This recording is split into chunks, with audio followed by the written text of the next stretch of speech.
Magandang araw mga Mars. Ako si Star Rodriguez Piccio at samahan niyo ako sa panibagong episode ng beauty, health at iba pang tips.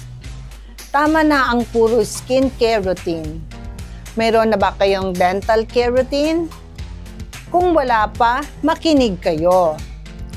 Narito ang ilang tips para pangalagaan ang ating mga ngipin ayon sa isang artikulo ng Healthline. Una, toothbrushing. Huwag matulog nang hindi nagsisipilyo ng ngipin. Marami ang patuloy na nagpapabaya sa pagsisipilyo ng ating ngipin sa gabi. Ngunit palaging tandaan na ito ang pinakaimportanting oras ng pagsisipilyo dahil ang pagsisipilyo bago matulog ay nakakaalis ng mga mikrobyo na naipon sa buong araw. Ang hindi naaalis na dumi ay maaaring tumigas at tumantong sa pagbuo ng tinatawag na calculus at gingivitis. Ito ang maagang pagkakaroon ng sakit sa gilagid. But remember, huwag pabayaan ang dila. Maaari rin kasing mamuo ang mikrobyo rito at maaaring magresulta ng pagkakaroon ng masamang amoy sa bibig. Pangalawa, flossing. Ang paggamit ng floss ay hindi lamang sa pagkuha ng maliliit na piraso ng pagkain na naiwan sa pagitan ng iyong mga ngipin.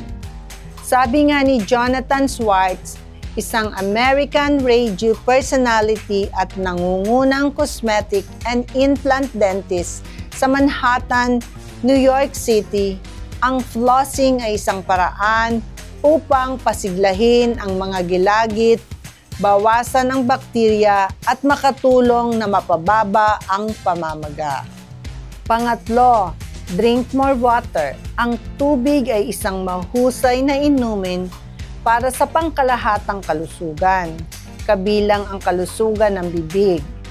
Inirekomenda ang pag-inom ng tubig pagkatapos kumain.